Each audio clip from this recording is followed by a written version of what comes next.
Hello and welcome to Wisdom for the Heart. Stephen has just released a new book entitled In Pursuit of Holiness.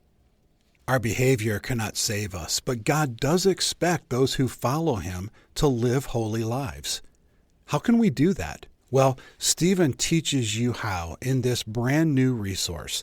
This book is on sale right now, and I've put a link in the show notes. Get your copy of In Pursuit of Holiness today. Now, here's Stephen with today's message.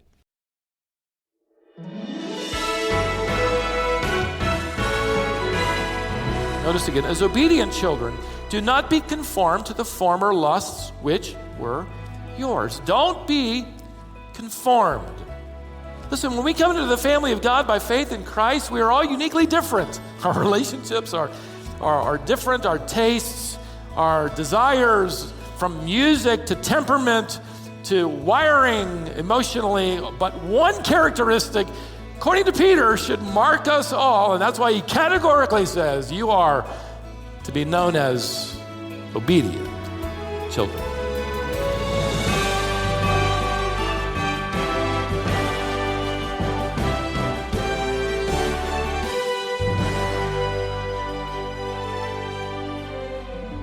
You have heard over the years illustrations that have come from that field behind our house, 30 beautiful acres of pasture land. We've watched cows and calves leap around that field. We've watched horses gallop. Well, that field doesn't belong to us, which is great because we haven't had to shovel any manure or mow it, but that field has been sold. And a developer is going to put homes directly behind us. Shouldn't you say, "aw," or something? Thank you, I feel better now. Well, one of the problems we do have with that field is all of those little varmints that make their way through it that want to move in with us in the winter. And so typically in the fall, I got to lay out the traps and get prepared. I was behind this year. And so about a month ago, I was in my study at home. One evening, my wife was in the back master bathroom, and I heard her shriek, "There's a mouse in here." I could tell by the way she screamed it that she didn't want me to look up the word mice in my Greek lexicon or work on a new sermon on how to minister to mice. She wanted no information. She wanted action. So I jumped to it and set out a trap or two, and wasn't long before that mouse entered the glory of its final resting place, and wherever that is. It's interesting, I came across an article this week that I couldn't help but share with you. It's an article that reviewed how people actually are willing to live with rodents and spiders and pests. In fact, this article gave research and statistics about how people are going to dish out their hard-earned money and what it takes to get them to action. And I can't imagine anybody who has their job polling people on how they use exterminators, but this is the result. 24% of adults will pay an exterminator to get rid of spiders. 27% of adults will pay to have exterminators come out and kill ants. 56% will pay professional help to get rid of mice. 58% will pay to get rid of roaches. And 90% of adults will pay to get rid of cats. Oh, I wish. No, termites. Termites. Now, I said that not to get all of you cat lovers irritated all over again, although I enjoy doing that. But I did that really to tell you what startles me as I read that is how many people are willing to live with that stuff. Half of them didn't respond. Spiders, ants, roaches, mice. I guess it's okay. They're in the garage. Or maybe they just moved into the living room. It's really not a big deal. Even 1 out of 10, only 9 out of 10, I should say, were willing to move into action to get rid of termites who will turn your foundation into mud. 1 out of 10 are going, it's okay. It's no big deal. I found that to be an illustration and a warning, not for the unbeliever, but for the believer. How many Christians, how many of us will live with something that doesn't belong? How many of us will put up with something that invades the home of our hearts and say, it's out there in the garage, or it's nearby, I'm not going to worry about it. We live with spiritual pests, spiritual termites. Let me put the question another way. What are we willing to tolerate, and what are we willing to exterminate? What leads us to take action about those things that invade our lives? I'm convinced that what the church needs today is not just more information, not just more word studies, not just more exposition, but more application. Where we arrive at the point where we not only declare the right beliefs, but we demonstrate the right behavior. Now, as you know by now, we've been in this study, in this letter from Peter, and he's writing to believers who are surrounded by a corrupt culture where everything is tolerated. There is no pest too evil to eliminate, where anything goes, where right is wrong and wrong is right.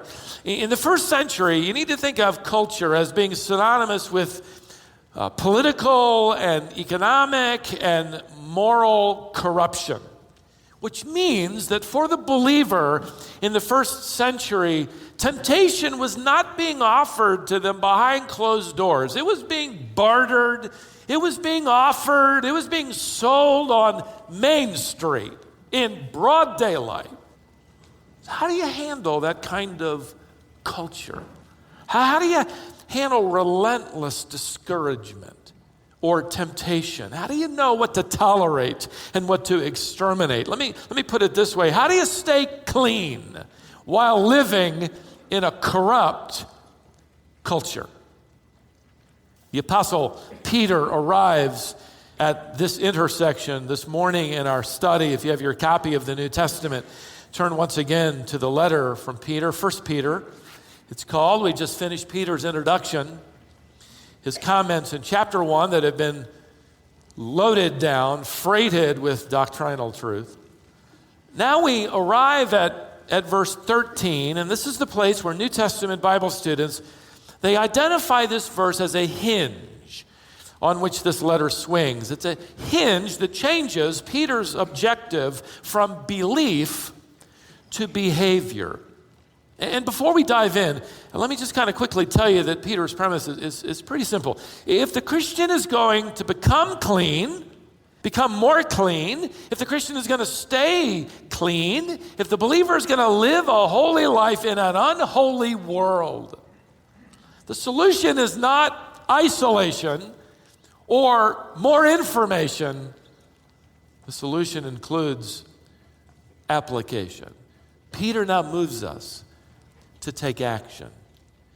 Now, as we go through a few verses here, what I want to do is break this down into what I'm just going to simply call 6 steps to staying clean. You could broaden it to mean 6 steps to becoming and staying clean. This is not for the unbeliever. I'm not suggesting you turn over a new leaf. You first must have a new life. This is for the believer who wants to stay clean in a corrupt culture. 6 steps. Let me give you step number 1. Get a handle on your thought life. Get a handle on your thought life. Look at verse 13. Therefore, stop. We're going to get further than that. Be encouraged. He means, based on all the discussion of what I've just delivered to you on what to believe, now, therefore, on that basis, here's something to behave, as it were. Prepare your mind for action. Prepare your mind to get off your sofa and get into gear. Now, the verb to prepare your mind, I actually like the old King James translation of this particular text that renders it, gird up the loins of your mind.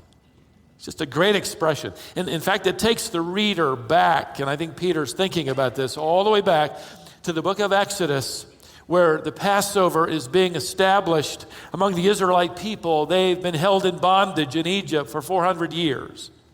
Following God's command through their leader Moses, each household has slain a lamb and taken some of the blood of that lamb, and they've put it on the doorposts of their mud slave huts. And according to the command, they've cooked the lamb, and all the Israelites are told in Exodus chapter 12, eat it now with your loins girded, with shoes on your feet, and your staff in your hand. Why? Because you're about to be freed from your old life. Everything that you knew is going to change. You, because of your life having been spared by the blood of that innocent lamb, you're about to begin a new life with new laws and a new future home that's flowing with milk and honey. Get ready to take action toward your new life. So gird up your loins. Now, gird up your loins was a reference to someone in these ancient days to reach down and pull up the hem of their robe, the long shirt that men wore, they still wear that in the Middle East. Pull it up between your legs and tuck it into your belt. Restrict then the loose flowing gown. It'll make your movement easier. It'll give you the ability to run faster.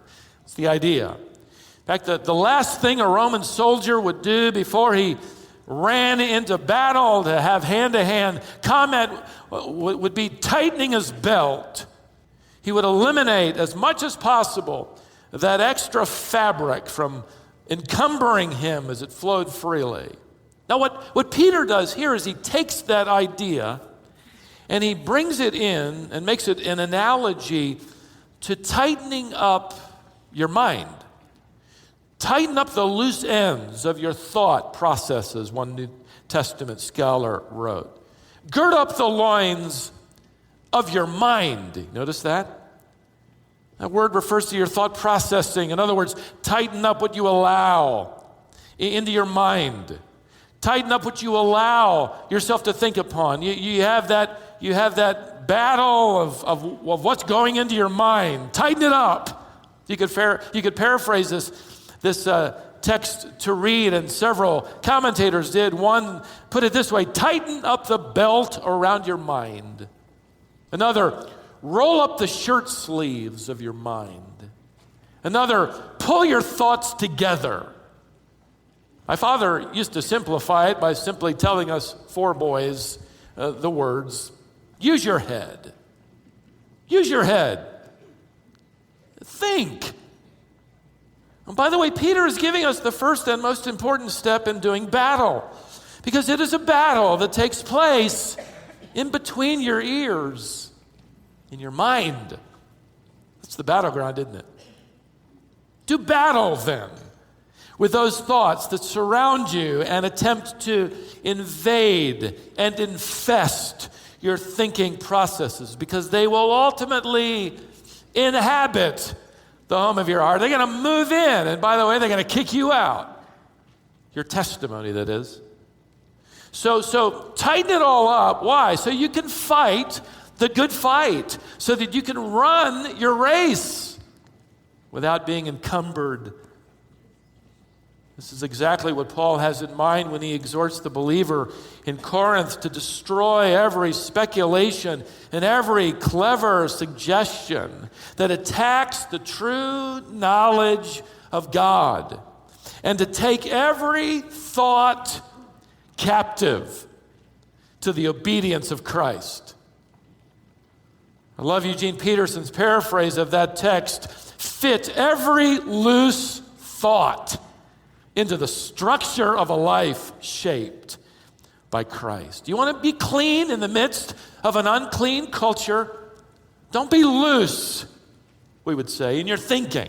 Because loose thinking leads to loose living. Just ask Eve. Just ask King David. Just ask his son, King Solomon. I'll tolerate that.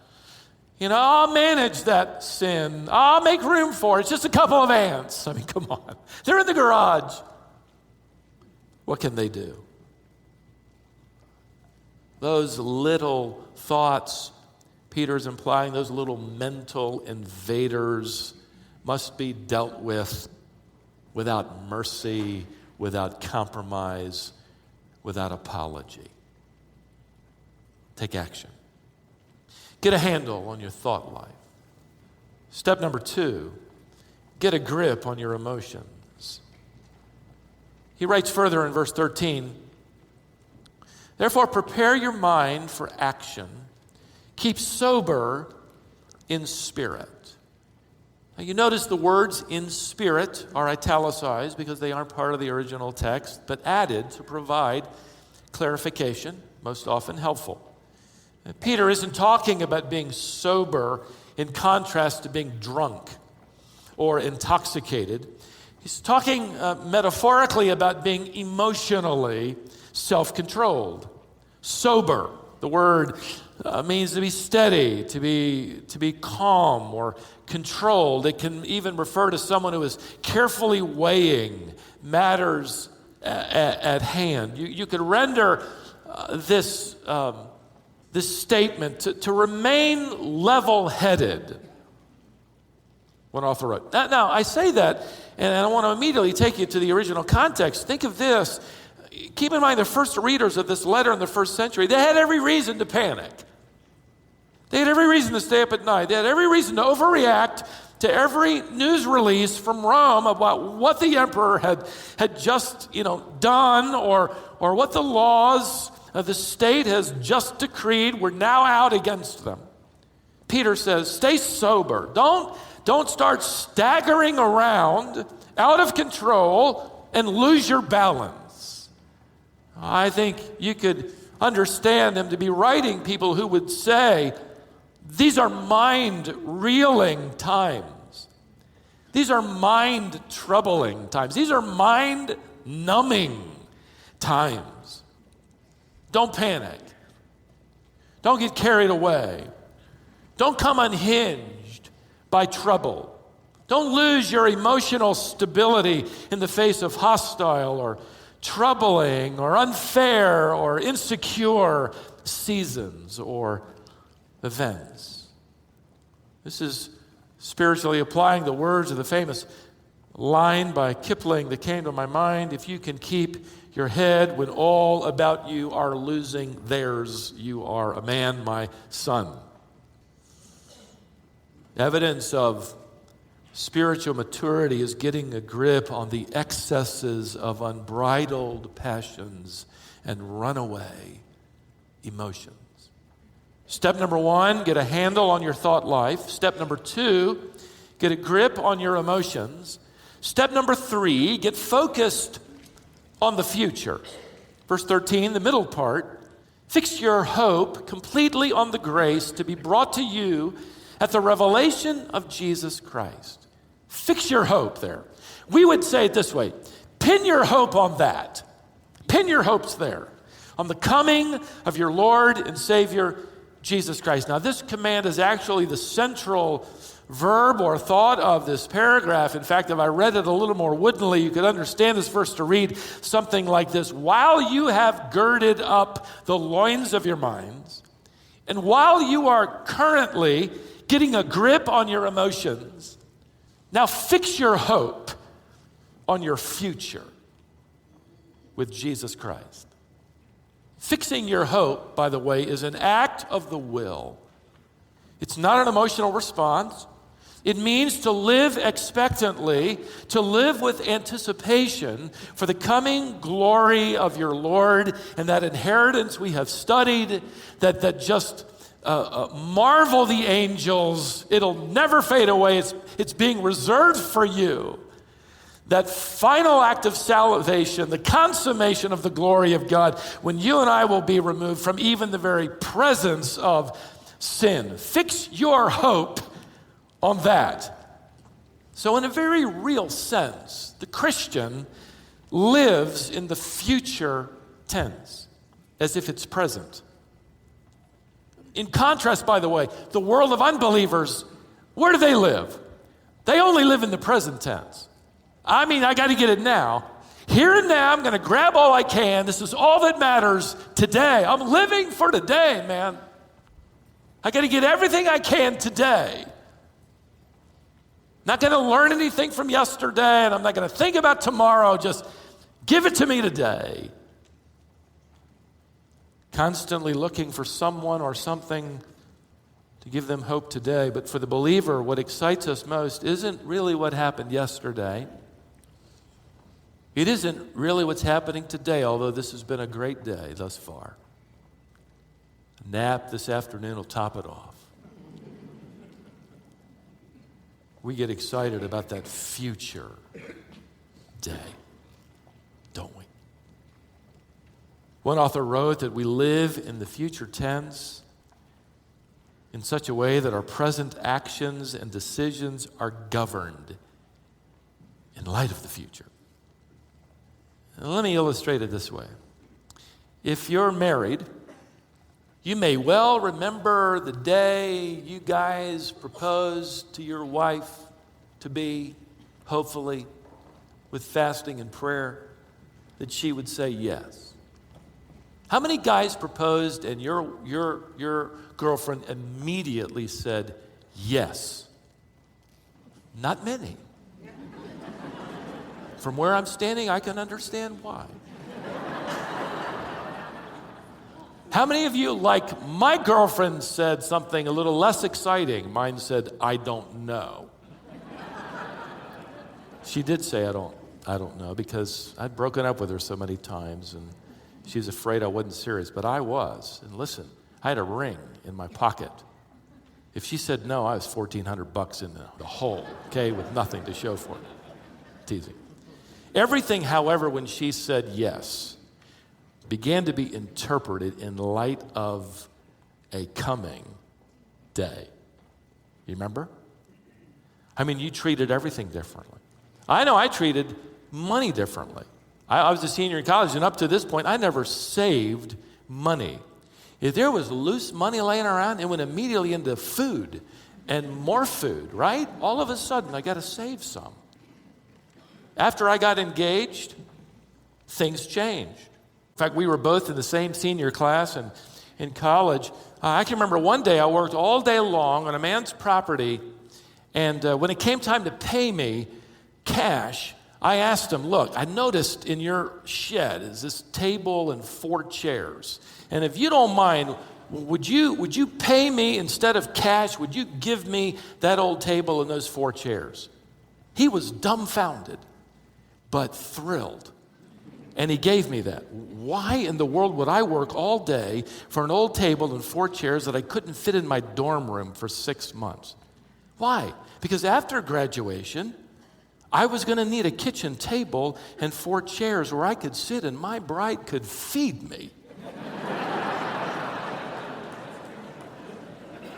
Those experiments, they were delicious. I'm thinking of my future here. They were delicious. They really were, actually. You want to stay clean in a corrupt culture?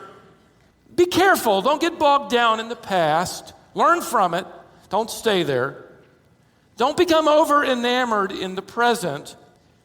Peter says, pin your hope, pin your expectation, pin your thoughts on your future. You see, my wife, when we got engaged, you know what she began to do? She began to carefully purchase things, and there wasn't a lot of money to go around for either one of us.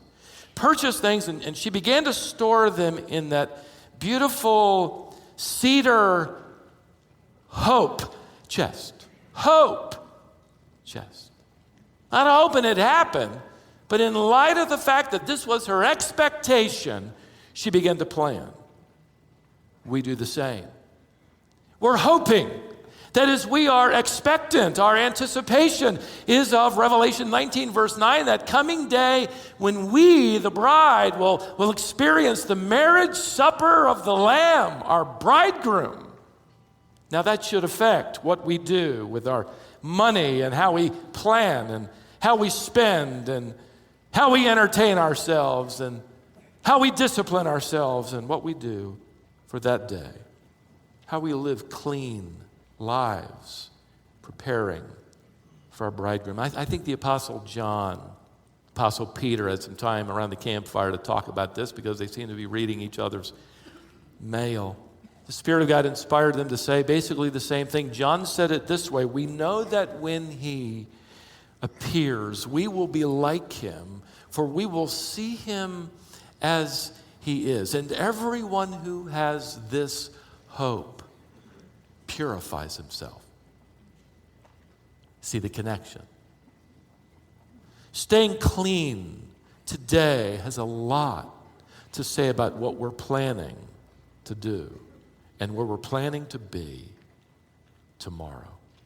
So get a handle on your thought life.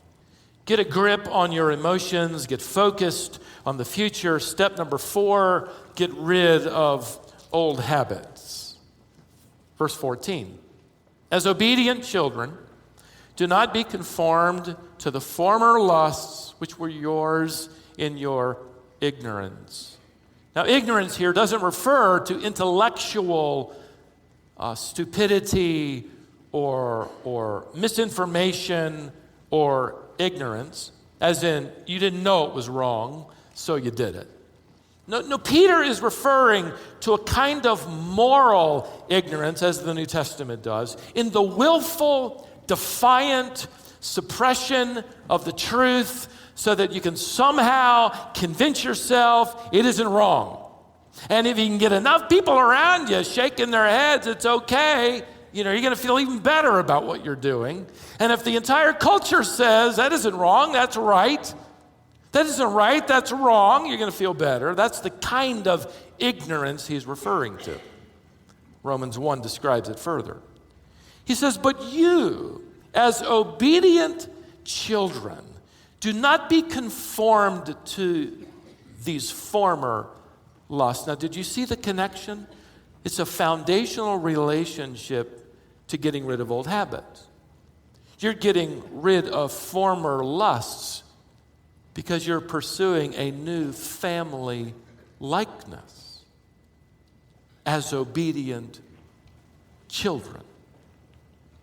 But as many as received him, Christ, to them he gave the right to become children of God. John chapter 1, verse 12. Let me ask you a question. How many of you grew up with brothers and or sisters? Wow, look at all the happy childhoods out here. How many of you parents right now have more than one child of any age? Raise your hand. Okay, I think you'll understand what I'm talking about. No matter how many brothers and sisters you grew up with, no matter how many children you now have, you've discovered that you are entirely different than your siblings. There may be some overlap. And your children are entirely different. I grew up with 3 brothers. We had the same mother, the same father. We lived in the same house. We ate the same food. We went to the same church, went to the same schools, played in the same neighborhood, even wore the same clothes as they were passed down. But were we ever different? My brothers and I, we had different tastes, different personalities. Some of them were disobedient. One of us was spiritually minded. I remember my mother giving us a traditional birthday wish. Our missionary family didn't have a lot of money, although we didn't know it. You're probably the same way, you just didn't know it. But we love this tradition where our mother would allow us to choose on our birthday our favorite dessert. And many times that was our gift. I can remember that. In fact, I remember my older brother's choice, and I remember it because I didn't like it. But he always chose German chocolate cake with extra coconut, which I've never preferred. My choice was always angel food cake.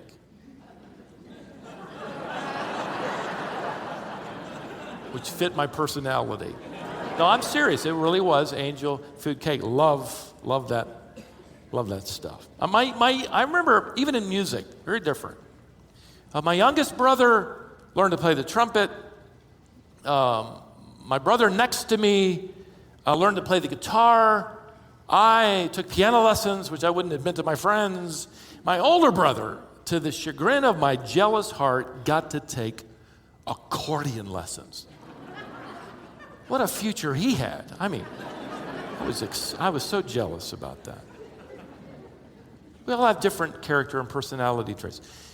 Children are all unique and all different. But you know what? If I take that illustration now to this text, did you notice that we all, though all of us are different and all of us are unique, there is one characteristic that should mark us all, and it is this trait of obedience. No matter how different your children are, you expect obedience. No matter how different your siblings were, your parents demanded equally obedience. Listen, when we come into the family of God by faith in Christ, we are all uniquely different. Our relationships are different, our tastes, our desires, from music to temperament to wiring emotionally. But one characteristic, according to Peter, should mark us all, and that's why he categorically says you are to be known as obedient children. Well, what does obedience look like? Well, Peter tells us first what it doesn't look like, then he'll tell us what it does. Look at what it doesn't look like. Notice again, as obedient children, do not be conformed to the former lusts which were yours. Don't be conformed. Another rare verb appears only one other time. That's Romans 12, verse 2. You probably recognize that. Don't be conformed to this world. You could paraphrase it. Don't be squeezed into the mold of this world. Don't be fashioned by worldly fashion. Don't pattern your life after the pattern of the world. Listen, the oldest argument you used as a kid growing up, and your kids have used it on you, about doing whatever behavior they wanted to do, and typically disobeying and doing it, was, Mom, Dad, everybody's doing it. God doesn't care that everybody else is doing it. And neither do you as a parent. God knows what everybody else is doing. And he, through Peter, is commanding us, he's warning us, he's encouraging us to fight against the undertow of the majority that will sweep us out to sea. What does that undertow look like? Well, Peter describes it in a word, and the word is lust. He calls it your former lusts, which, by the way, is incredibly encouraging. He calls them your former lusts, which informs us they can be broken, these patterns. Well, what are they? Well, the word, if you ransack the New Testament for lust, is sort of a categorical word that just simply describes a life of sinful desires. It could be good things pursued selfishly, wealth, position, influence. It could be forbidden longings, uncontrolled appetites, sensual impulses, unrighteous motivations, self-centered urges. Hey, all that stuff drives the world. I just described the pattern of the world. This is their pattern. This is the mold into which they want to squeeze you. Which, by the way, is why when somebody in the world, whether they're a believer or not, and sometimes you'll see an article about it, whenever they act so differently than everybody else, like selflessly, everybody goes, wow, did you see that? Well, it ought to be marked in and through our lives, shows up periodically in something that someone will do. One particular news article that ran in Chicago's the Daily Herald talked about two newlyweds. I read it, where these newlyweds lost all their money. This couple had left a black case the size of an iPad on the roof of their car as they sped away from the wedding reception to head on their honeymoon. The case held all of the cash gifts they'd been collecting for weeks, and the last gifts came in on the wedding day. They were loaded down. When they reached their destination, they realized what they'd done. It was gone. Newspapers picked up on it and ran the story, and a couple of days later, they did a follow-up story because evidently An Asian young man by the name of David Yee had found that case with a business card inside. And even though that case held in cash $12,000 and he was out of work and his bills were mounting, he tracked this couple down and gave it back to them. When that news follow-up hit the newsstands, David Yee was offered, inundated, all kinds of jobs from all kinds of companies. Why not? Why not? Employee theft is costing corporations billions of dollars every year. You got an honest man who can get away with something and he's going to do the right thing? I'm going to hire that guy, right? We should be marked by that. I have shared with you in the past, but it came to my mind, and I want to give glory to our Lord as our model here. For carpenters in Nazareth, one of their chief tasks would have been to carve plows. For several years, Jesus no doubt worked as an apprentice with his adoptive father, sweating alongside of Joseph with planks of wood they sanded and shaped and cut and fastened. It always intrigues me, especially as Jesus came into an awareness of, as a young adult before beginning his ministry, especially in his 20s. He could have waited for his father to just sort of slip out of sight, taking a quick look around, and then that plow that he was sweating over to carve just so, poof, there it is. But you read that briefest of biographical statement in Philippians chapter 2, where he, in his humility, accepted the limitations of mankind, and he showed us what it meant to put in an honest day's work. I'm always struck by the fact that Justin Martyr wrote in the 2nd century, he was a church leader in Galilee, and he wrote the interesting statement that farming families were still using the plows Jesus had carved after 75 years of use. Perhaps the first step in becoming clean and staying clean, distinctively so, will be for you to put in an honest day's work. Not like the world that'll say, I'm gonna get you in that contract, and I'm not gonna tell you all the details, and I'm gonna do the least that I can do and still get paid. I'm gonna do the best I can for my Lord. Step number 1, get a handle on your thought life. Step number 2, get a grip on your emotions. Step number 3, get focused on the future. Step number 4, get rid of old habits. Steps number 5 and 6 are for next Lord's Day, and everyone said, amen. But don't go anywhere yet. Pack your things. Let me say a few things more. I received a letter at our Wisdom for the Heart studios some time ago. It was from a young lady that really marked me, a faithful listener. She doesn't live in this area. She wrote that every time the program comes on, she gets out her Bible and her notepad and begins to take notes as fast as she can. She went on in her handwritten letter to ask me a few questions related to the will of God and doing the will of God. So transparent and eager. I could tell she was deeply committed to living for Christ. She writes, and I quote, "I want to do anything God tells me to do. And I often tell the Lord, Lord, you show me and I'll do it. I am totally open to you." What challenged me most about this letter is that it was written by a girl who was still in middle school. Middle school. Sounds a lot like someone the Apostle Peter would be proud of. Someone obviously focused on pleasing the Lord, not wanting to be hindered by habits, runaway emotions.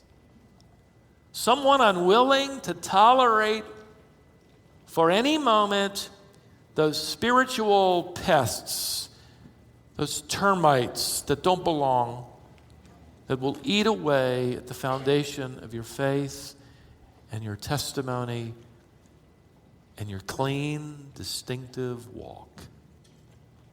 So this week, let's tighten up the belts around our thinking. Let's roll up the sleeves, as it were, of our thought life. Let's get a grip on runaway emotion and passion. Let's get focused on that future marriage celebration that should govern our thinking. And let's continue even this week to break off old habits that can so quickly turn into concrete and slow us down.